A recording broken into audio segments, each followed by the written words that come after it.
আল্লাহ কেন আমাদের এই কষ্টকর দুনিয়া সৃষ্টি করেছেন? তিনি তো সব জানেন, আগে থেকেই জানতেন এই দুনিয়া কঠিন, আর অধিকাংশ মানুষ জাহান্নামে যাবে, অধিকাংশ তাকে বিশ্বাস করবে না, অধিকাংশ পাপ করবে। তা জেনেও আল্লাহ কেন বানাইলেন? অনেকে চিন্তার স্বাধীনতার কথা বলেন যে আল্লাহ স্বাধীনতা দিয়ে পাঠাইছেন, তাই পাপ করলে দোষ মানুষেরই। কিন্তু আল্লাহ তো এটাও জানতেন যে স্বাধীন হলেও অধিকাংশ মানুষ পাপই করবে। তাহলে কি বলা যায় আল্লাহ জাহান্নামে যাওয়ার জন্যই আমাদের বানাইছেন? এটা কি জুলুম না? ভাই আহমদ মুসা, এই প্রশ্নটি আপনার মতো আরও হয়তো অনেকের। আমরা এই প্রশ্ন উত্তরে অনেক দীর্ঘ আলোচনা করতে পারলে ভালো হতো, কিন্তু আমাদের হাতে সেই সময় নেই। আমি খুব সংক্ষিপ্তভাবে বলার চেষ্টা করি। প্রথমত, আল্লাহ সংক্রান্ত যত প্রশ্ন আছে আমাদের, এই বেশিরভাগ প্রশ্নের গোড়ায় একটা বড় ধরনের গলদ আছে। সে গলদটা হলো, আমরা আল্লাহকে আমাদের মতো ধরে নিয়ে প্রশ্ন করি। অর্থাৎ আমি আপনি সাধারণ মানুষ সৃষ্টি, আমাদের যে সীমাবদ্ধতা আছে, আমাদের যে জায়গাটা আছে, আল্লাহ রাব্বুল আলামিনকে সেই জায়গায় বিবেচনা করে আমরা প্রশ্ন করি। এটা হলো প্রশ্নের গোড়ায় গলদ। যেমন কেউ যখন প্রশ্ন করে যে আচ্ছা, আমাদেরকে আল্লাহ সৃষ্টি করেছেন, তাহলে আল্লাহকে কে সৃষ্টি করেছেন? নাউজুবিল্লাহ। এরকম প্রশ্ন অনেকে করেন। এই প্রশ্নটার অন্তঃসার শূন্য এবং গোড়ায় গলদ। কারণ আপনি নিজে সৃষ্টি, আপনি জানেন যে কোনো ক্রিয়া ছাড়া কোনো কর্ম হতে পারে না। সেজন্য আপনি নিজে সৃষ্টি হয়েছেন, আপনার স্রষ্টার সন্ধান করছেন যে আমি সৃষ্টি যেহেতু হয়েছে, আমার স্রষ্টা নিশ্চয়ই আছে। ভালো কথা।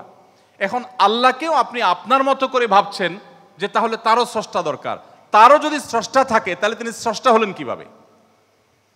আল্লাহর যদি আবার স্রষ্টা বিবেচনা করা যায়, চিন্তা করা যায়, কল্পনা করা যায়, তাহলে তিনি স্রষ্টা হলেন কোত্থেকে? তাহলে তিনিও তো আমার মতো সৃষ্টি হয়ে গেলেন, যে তারও আরেকজন যদি স্রষ্টা থাকে। আল্লাহর কোনো স্রষ্টা থাকবে না, তিনি নিজেই স্বয়ং সম্পূর্ণ। এটা তো অবশ্যম্ভাবী, কারণ সৃষ্টি জগতের আমরা সবাই যখন সৃষ্টি, তাই সকল সৃষ্টির তো স্রষ্টা দরকার।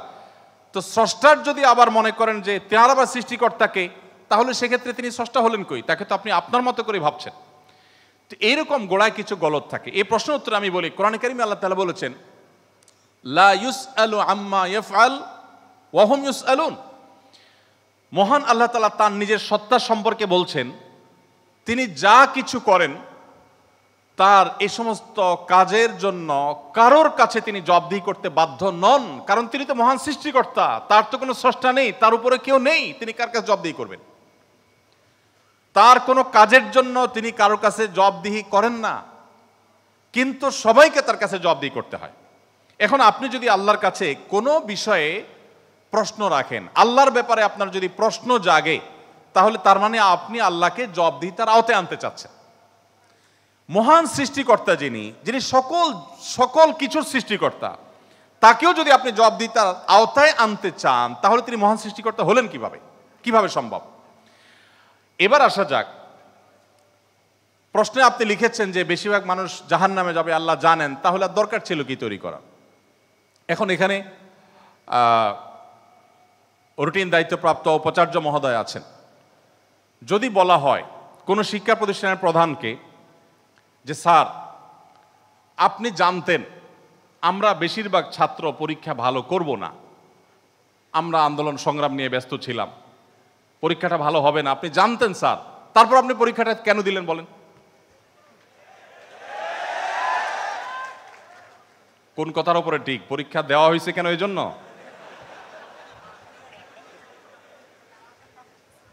এই প্রশ্নটা যদি করা হয় কোন শিক্ষা প্রতিষ্ঠানের প্রধানকে যে স্যার, বেশিরভাগ ছাত্র আমরা ভালো ছাত্র না, ভালো ছাত্র সবসময় কমই থাকে সংখ্যা, এটা আপনি জানেন স্যার, তারপর আপনি পরীক্ষাটা কেন নিলেন?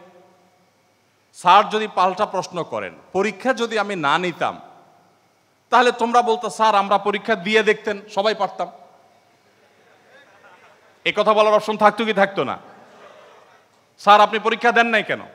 আপনি দিতেন, দেখতেন আমরা কি পরিমাণ যোগ্য, কি পরিমাণ পড়াশোনা আমরা করেছি, আন্দোলন করেছি, তাতে কি হয়েছে? পড়া পিছিয়ে নেই আমরা, সব ক্ষেত্রে আগে আস, এর ফাঁকে ফাঁকে আমরা পড়ালেখা করেছি।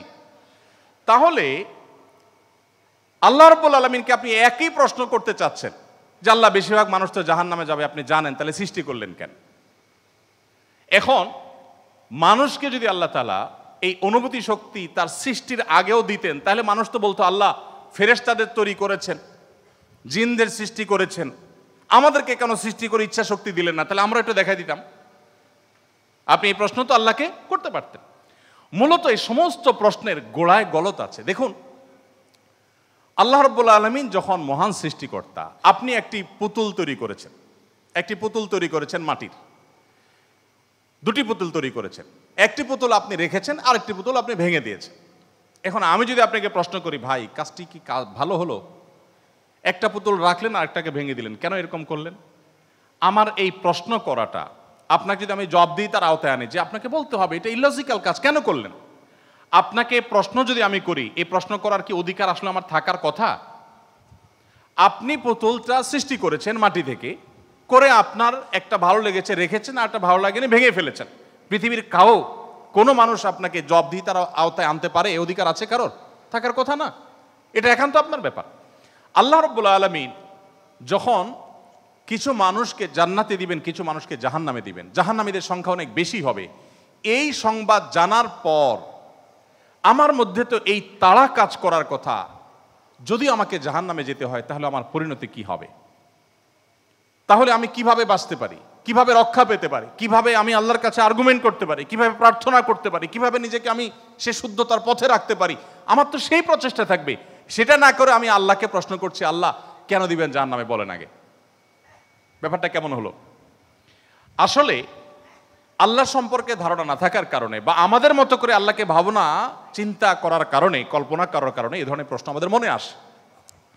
যেহেতু আমাদের সামনে জান্নাত অথবা জাহান্নাম দুটি পথের একটি, অতএব একজন ইমানদার, একজন বুদ্ধিমান মানুষ, তিনি তার জান্নাতের পথকে সুগম করার চেষ্টা করবেন, জাহান্নাম থেকে বাঁচার চেষ্টা করবেন। তিনি আল্লাহকে প্রশ্ন ছুড়ে দিবেন না।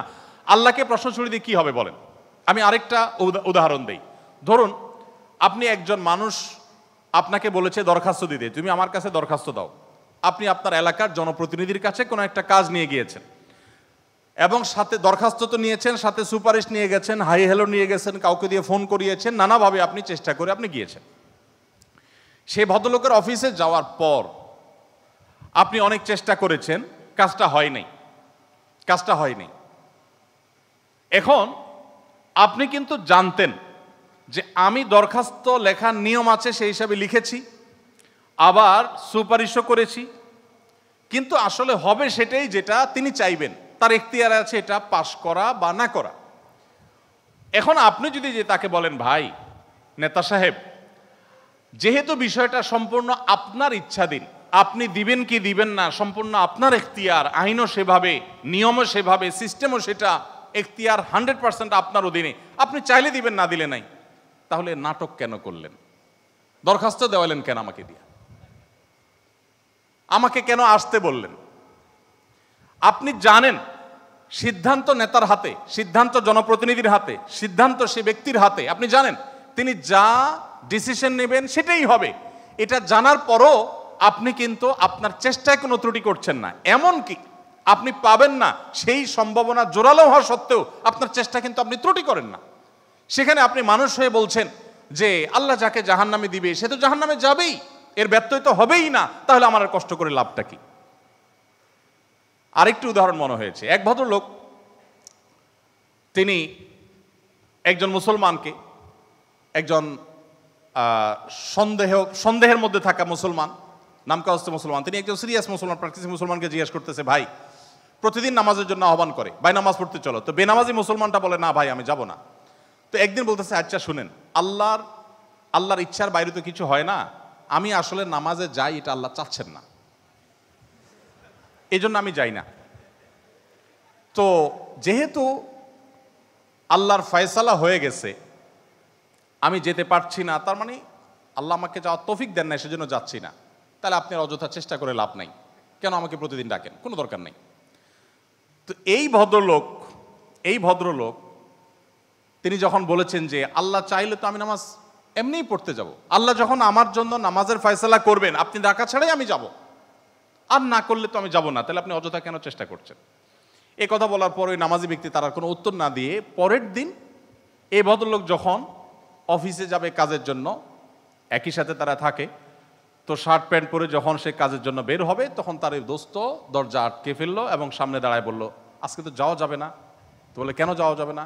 বলে যে আল্লাহ তো রিজিক দাতা, অতএব আপনার নসিবে যেটা আছে সেটা তো এমনিতেই আসবে, আর না থাকলে আসবে না, আপনি গেলেও আসবে না, তাহলে কেন যাচ্ছেন? রিজিকের ব্যাপারে আপনি নামধারী মুসলমান হিসাবে, নাম সর্বস্ব মুসলমান হিসাবে আপনি বিশ্বাস করেন যে রিজিকে যা আমার বরাদ্দে আছে সেটা আসবেই, কিন্তু আমার চেষ্টা আমাকে করতে হবে। ওই যে ডিসিশন নেতার হাতে, কিন্তু আমাকে দরখাস্ত দিতে হবে, আমাকে অ্যাপ্রোচ করতে হবে, আমাকে চেষ্টা করতে হবে। আমার এই চেষ্টা করাটা হলো আমার দায়িত্ব। দিবেন কি দিবেন না 100% তার ইখতিয়ারে। আমি জানি তিনি না দিলে আমার চেষ্টা করেও কিছু হবে না, কিন্তু তাই বলে আমি চেষ্টা বন্ধ করব না। ঠিক একইভাবে আমি জান্নাতের জন্য চেষ্টা করব, এটা আমার কর্তব্য, এটা আমার বাঁচা মরার লড়াই। আল্লাহ তাআলা আমাকে জান্নাতে দিবেন কি দিবেন না ডিসিশন তারটাই চূড়ান্ত, তাহলে আমার কাজ করে লাভ কি? এই প্রশ্ন একেবারেই অবান্তর, একেবারেই অযৌক্তিক, কারণ পার্থিব জীবনে অন্য কোনো ক্ষেত্রে আমরা এটাকে অ্যাপ্লাই করি না।